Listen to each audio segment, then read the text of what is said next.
तो हेलो दोस्तों, कैसे हैं आप सब। उम्मीद है सभी अच्छे होंगे, अपना और अपनों का ख्याल रख रहे होंगे। तो दोस्तों, आते हैं आज की कहानी पे। दोस्तों, कई बार किसी क्राइम के केस में पुलिस ने अपनी ताकत लगा देती है। सारे दिमाग, ज़हीन दिमाग केस के ऊपर डाल देते हैं, पर क्लू मिलता नहीं, सुराग सबूत कुछ भी नहीं मिलता। फिर अचानक छम से कुछ ऐसी चीज़ हो जाती है कि मजाक मजाक में केस सॉल्व हो जाता है। नॉर्मल बातचीत में, बड़ी बड़ी मीटिंग इन्वेस्टिगेशन में नहीं हो पाता वो। आज की कहानी इसी तरह की कोई कहानी, जैसे कि एक नॉर्मल आदमी एक चाय की टपरी पे बात कर रहा है और 1.5 साल से ये केस है जिसको कई पुलिस वाले मिलकर भी नहीं सुलझा पाए, वो यूं सुलझ जाता है चुटकियों में। ये कहानी कर्नाटक के दावणगेरे डिस्ट्रिक्ट की है। यहाँ एक परिवार रहा करता था। परिवार के मुखिया का नाम धरनिंगप्पा, और निंगप्पा की 8 साल पहले 2017 में शादी हुई थी। शादी हुई लक्ष्मी नाम की एक लड़की से। दोनों बड़ा खुश साथ साथ चल रहे हैं। अब जो निंगप्पा का बिजनेस था वो सुपारी का बिजनेस था। सुपारी वाली सुपारी नहीं जिसमें लोग मटर के लिए सुपारी देते हैं, वो सुपारी का ही जिसको खाते उसका बिजनेस था। बस उनकी ज़िंदगी में एक ही अफसोस था, शादी की 8 साल हो गए पर एक सूनापन लग रहा है। ना वो माँ बन पाई उसकी वाइफ, ना वो खुद बाप बन पाया। कई जगह ट्रीटमेंट हुआ, कई जगह डॉक्टरों ने ट्रीटमेंट किया, पर प्रॉब्लम लक्ष्मी में नहीं थी, उसके हस्बैंड में ही थी, निगप्पा में। अचानक 18 जनवरी 2024 की तारीख आती है, निगप्पा गायब हो जाता है। अब निगप्पा गायब हुए पहले लक्ष्मी ने उसे इधर उधर ढूंढा, परिवार रिश्तेदार हर जगह उसे ढूंढा गया पर वो नहीं मिला। 2-3 दिन उसने लक्ष्मी ने ढूंढा पर वो नहीं मिला, पर उसे लगा कि वो बिजनेस के सिलसिले में कहीं चला गया हो, पर ऐसा कभी नहीं हुआ, कभी नहीं हुआ था। पर आखिरी बार वो उसी जनवरी में ही लोकल पुलिस थाना में वो केस लिखा देती है, रिपोर्ट लिख देती है। पुलिस रिपोर्ट लिखती है, तफ्तीश करती है, कहानी सुनती है, सारी चीज़ें उससे डिटेल लेती है। फिर उसने पूछती कि क्या हुआ था, कैसे हुआ था, सब कुछ बताने लगी। तो 18 जनवरी को उसने रिपोर्ट लिखाया था। अब आ गई 22 जनवरी को वो केस लिखाने, 22 जनवरी को केस लिखाने आई। इसीलिए पुलिस ने लक्ष्मी की बात को सुनते हुए तफ्तीश की, पर लक्ष्मी पे कोई शक नहीं हुआ पुलिस को। उन दोनों से बातचीत हुई, उसके घर वालों से और उससे। इधर पुलिस ढूंढ रही पर निगप्पा मिल नहीं रहा। धीरे धीरे वक्त बीता। 22 तारीख को निगप्पा के गुमशुदगी की रिपोर्ट लिखाई गई थी पर वो नहीं मिला। इसी के 8 दिन बाद 30 जनवरी 2018 को लक्ष्मी भी गायब हुई। अब लक्ष्मी के घर वाले पहुंचते हैं पुलिस थाने में पहुंचते हैं। अब वो भी रिपोर्ट लिखवाते हैं। अब वो 8 दिन बाद लक्ष्मी भी लापता। जब लक्ष्मी गायब हुई तो पुलिस का दिमाग ठनका। अब उसने केस को सीरियस लिया पुलिस ने। निगप्पा भी नहीं मिला, ना उसकी बॉडी मिली। अब उसकी पत्नी जो रिपोर्ट लिखाई थी, गुमशुदगी की जो रिपोर्ट लिखाई थी, वो भी गायब है। पुलिस तफ्तीश करती है। लक्ष्मी और निगप्पा के घर वाले बार बार पुलिस स्टेशन पहुंचते पर कोई सुराग नहीं मिलता। धीरे धीरे वक्त बीत जाता है। इसी दौरान में अब ये होता है कि जिस थाने का ये मामला था, मार्च 2025 वहाँ एक नए इंस्पेक्टर की पोस्टिंग हो जाती है जिसका नाम रवि केश नाम होता है। तो इंस्पेक्टर रविश आकर चार्ज लेते हैं। अपना चार्ज लेने के बाद अपना आजकल देश भर में अपना कल्चर है, जो भी ऐसे जिम्मेदार पुलिस वाले आते हैं तो पुराने फाइलों पर नज़र डालते हैं, पुराने केसों पे नज़र डालते हैं, अनसॉल्व केसेस पे नज़र डालते हैं जिसको सुलझाया जा सके। इससे उनकी खुद की इमेज भी अच्छी होती है। उसके बाद जिस थाने में वो जाते थे उनका एक उसूल था कि पहले अनसॉल्व पे के नज़र डालते थे। अब उन्होंने अनसॉल्व केस देखे, बहुत सारे अनसॉल्व केस मिले हैं, पर फाइल देखते देखते उनकी नज़र अचानक निगप्पा और लक्ष्मी की मिसिंग रिपोर्ट पे पड़ती है। पर उन्होंने केस स्टडी जब पढ़ा तो उन्हें अजीब लगा। 22 तारीख को हस्बैंड गायब, 30 को उनकी पत्नी गायब, और कंप्लेंट लिखाया गया 4 दिन बाद। अब इस बात को काफ़ी वक्त बीत गया, 1-1.5 साल हो गए। उन्होंने एक टीम बनाई और कहा गया हमें इस केस को सॉल्व करना है, क्योंकि ये बड़ा ही इंटरेस्टिंग और अच्छा केस है, इसको सॉल्व करना ही है। अब इसमें हस्बैंड वाइफ दोनों अलग अलग मौक़ों पर गायब हैं और वाइफ केस लिखाने वाली वो खुद गायब 8 दिन बाद। दूसरा हस्बैंड आज तक नहीं मिला, ना उसकी बॉडी मिली, जिंदा है तो जिंदा नहीं मिला, मुर्दा है तो ना उसकी बॉडी मिली। अब पुलिस फिर से केस को रीओपन करती है, फिर से खोलती है। जितने भी लक्ष्मी और उससे दूर के रिश्तेदार और बाकी लोग होते हैं जितने भी, सबसे पूछताछ करती है। तो तभी अचानक इसी पूछताछ के दौरान पुलिस अपने गुर्गे लगा रखे रहते, अपने मुखबिर लगा रखते, एक संतोष नाम का शख्स मिलता है। पुलिस इससे पूछताछ करती है तो संतोष निगप्पा का साथी रह चुका था और निगप्पा के करीब था, उसकी सारी चीज़ें जानता था, उसके बिजनेस के भी करीब था। इसके बाद निगप्पा से वो कई सारी चीज़ें पूछती है। उसके बाद और निगप्पा के करीब था और बिजनेस में मदद भी किया करता था। पता चला कि संतोष जब से ये दोनों गायब हुए हैं, ये उनसे दूर इलाके में रहने लगा था। पुलिस को संतोष पे काफ़ी शक होने लगता, काफ़ी पूछताछ करती है पर कुछ भी नहीं मिलता। पर एक दिन वो कहता है संतोष, निगप्पा का तो मुझे नहीं पता, पर लक्ष्मी का पता है कि उस लक्ष्मी का एक रिश्तेदार उससे काफ़ी करीब है। अब पुलिस सोच में पड़ गई। लक्ष्मी निगप्पा की पत्नी है, 8 साल पहले शादी हुई, पति की गुमशुदगी की बातें भी हुई, उसने रिपोर्ट भी लिखाया। पर अब उन दोनों के बीच में रिश्ता, पर पुलिस वालों ने पूछा उस लड़के का नाम क्या है, तो उसने बताया तिपेश। और तिपेश भी निगप्पा को जानता था क्योंकि उसने भी सुपारी के बिजनेस में मदद किया करता था, तो उसका तब से लक्ष्मी के घर में आना जाना था। अब पुलिस ने इंक्वायरी की तो पता चला कि तिपेश भी इस डिस्ट्रिक्ट से कई दिनों से गायब है। जब से लक्ष्मी गायब है लगभग उसी टाइम से वो भी गायब है। तिपेश, जो उसका बॉयफ्रेंड भी कह सकते हैं आप, वो गायब है। संतोष से पूछा गया अब वो दोनों कहाँ हैं। संतोष ने कहा मुझे नहीं पता कहाँ है, क्योंकि उनसे मैं पिछले 1 साल से टच में ही नहीं हूँ, मुझे नहीं पता कहाँ है वो, शायद स्टेट से ही कहीं और चले गए। पर पुलिस को यकीन भी आ रहा था, नहीं भी आ रहा था। पर पुलिस ने कहा कि चलो इसी से और कुछ पता करते हैं। तो फिर संतोष ने जब अपना तरीका आजमाया तो उसने कहा कि बस इतना बता सकता हूँ कि निगप्पा को मार दिया गया है जान से, और उसको मारने के बाद उसकी बॉडी को एक नहर में फेंक दिया गया है। और निगप्पा के कत्ल में तिपेश और उसकी पत्नी खुद की दोनों का हाथ है। अब उसने ये कहानी बताई, नहर बताया। अब साल से ऊपर हो चुका है। अब पुलिस ने लाश को ढूंढने की कोशिश की पर लाश मिली नहीं। अब एक शख्स के बयान पर यकीन करना भी मुश्किल है, क्योंकि वो बोल रहा है लेकिन कुछ एविडेंस वगैरह सबूत कुछ भी नहीं है, पर कैसे यकीन करें। पर पुलिस के सामने ये भी है कि निगप्पा शायद मर चुका है, पर कैसे प्रूफ दें, बिना लाश के, बिना लक्ष्मी के, बिना उसके तिपेश और लक्ष्मी को ढूंढे, कैसे उस चीज़ को साबित करे। अब पुलिस लक्ष्मी और तिपेश के रिश्तेदारों को, उनके जरिए भी जितने जानने वाले तमाम रिश्तेदारों को के ऊपर नज़र रखती है, उनसे पूछताछ करती है। धीरे धीरे वक्त बीतता है। संतोष भी खुलासे के बावजूद फिर भी ये केस नहीं सुलझ पा रहा था, क्योंकि संतोष के बयान के आधार पर निगप्पा को डेड डिक्लेयर भी नहीं कर सकते पुलिस को, क्योंकि सबूत चाहिए था, और सबसे बड़ा सबूत चाहिए था लक्ष्मी और तिपेश का वहाँ पे हाजिर होना।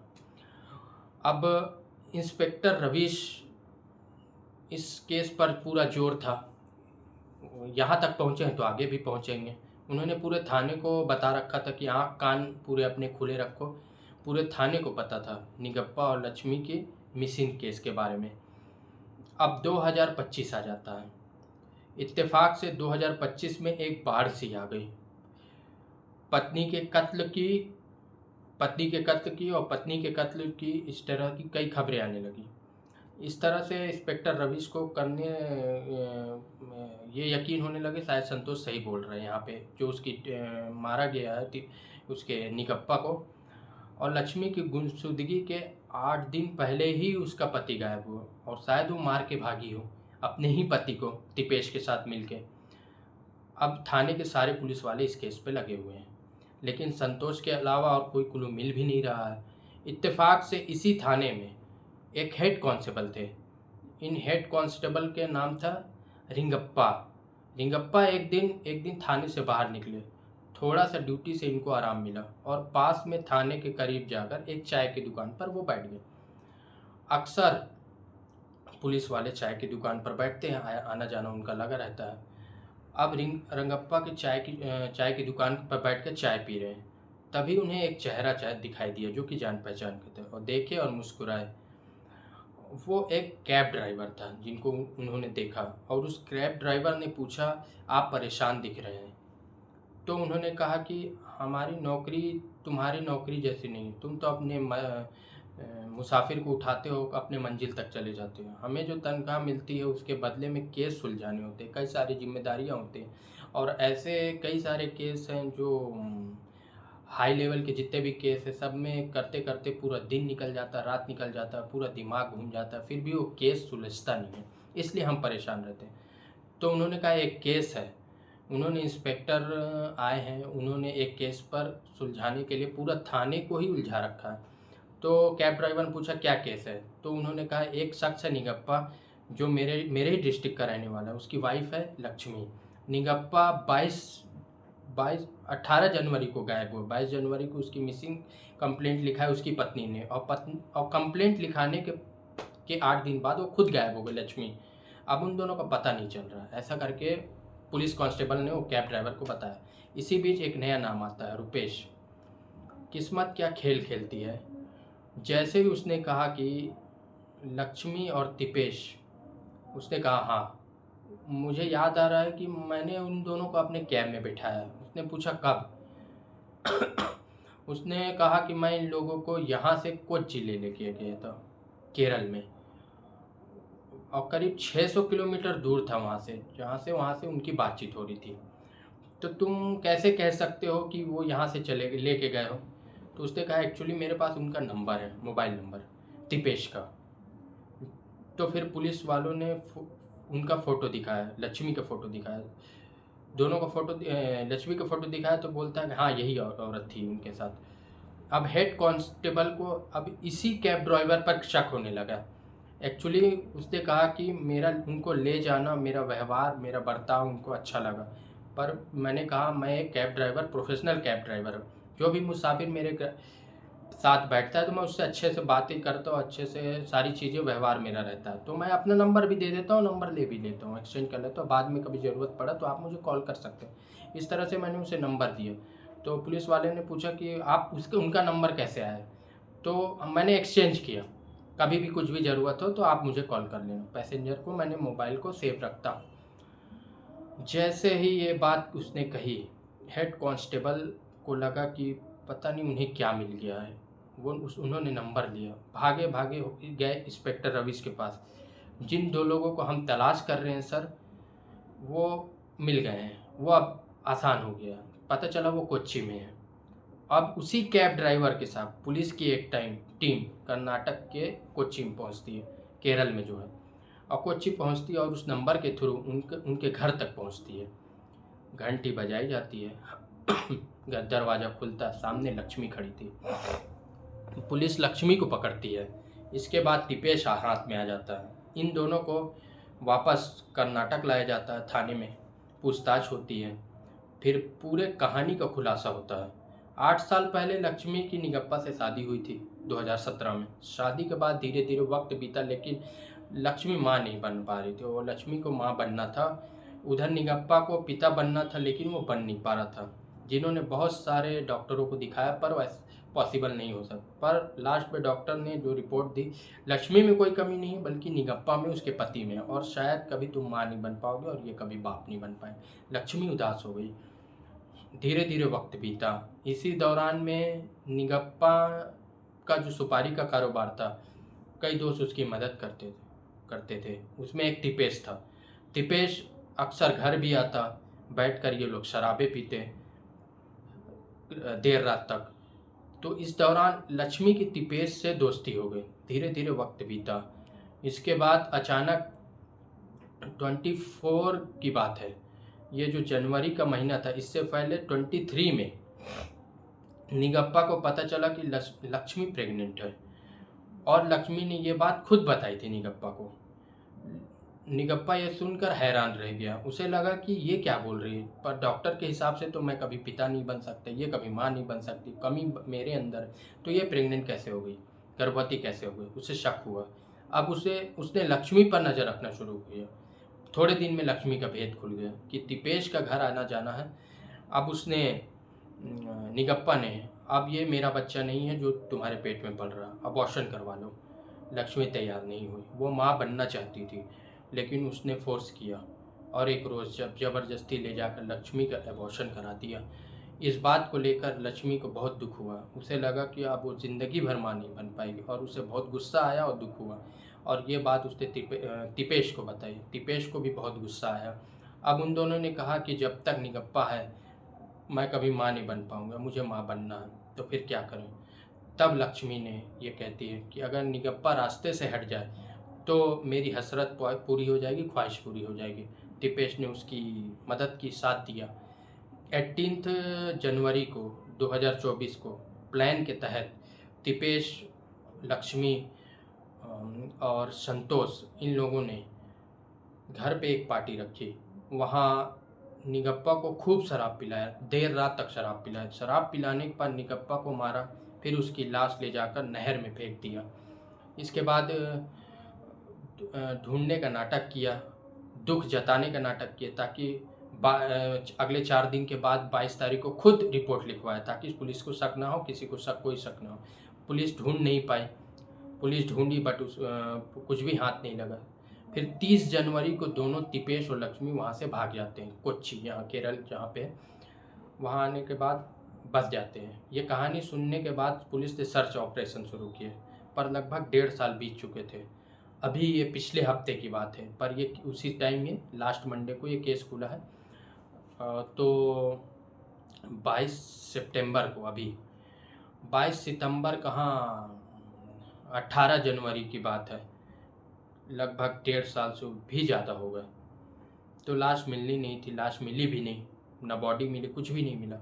अब पुलिस के सामने चैलेंज ये है कि विटनेस है, एक्यूज़ है, विटनेस नहीं एक्यूज़ है, लक्ष्मी, तिपेश और संतोष, तीनों हैं जिन्होंने अपना जुर्म कबूल कर लिया है। लेकिन निगप्पा की बॉडी नहीं मिली। अब बिना बॉडी के पुलिस को इस केस को अदालत तक ले जाना है। लक्ष्मी के, तिपेश और संतोष को लेके आगे तक जाना है, सज़ा दिलानी है इन तीनों को। हालांकि इससे पहले भी कई बार हो चुका है कि डेड बॉडी नहीं मिली, फिर भी उम्र कैद हुआ है मुजरिम को, फांसी नहीं हुई है पर उम्र कैद हुआ है। अब पुलिस वालों के पास चैलेंज यही है कि इस केस को अदालत में ले जाकर सपोर्टिंग एविडेंस, सरकमटेंशल एविडेंस को ले जाकर इस तरह से रखा जाए कि लक्ष्मी और उसके तिपेश और संतोष को सज़ा मिल सके, कड़ी से कड़ी सज़ा मिल सके। तो ये थी आज की कहानी। अब आपसे मुलाकात होगी अगले दिन। आप तब तक के लिए बहुत बहुत शुक्रिया मेरी वीडियो को पूरा देखने के लिए, इस कहानी को प्यार देने के लिए। ऐसे ही प्यार देते रहिए हमेशा, और कमेंट में बताइएगा आपको कहानी कैसी लगी, और आपके पास कुछ कहानी हो रियल बेस पे तो मुझे बताइए। मैं उस पर सोचूंगा, विचार करूंगा, और उसको मैं अपनी वीडियो में लाने की पूरी कोशिश करूंगा। तब तक के लिए शुभ रात्रि, गुड नाइट।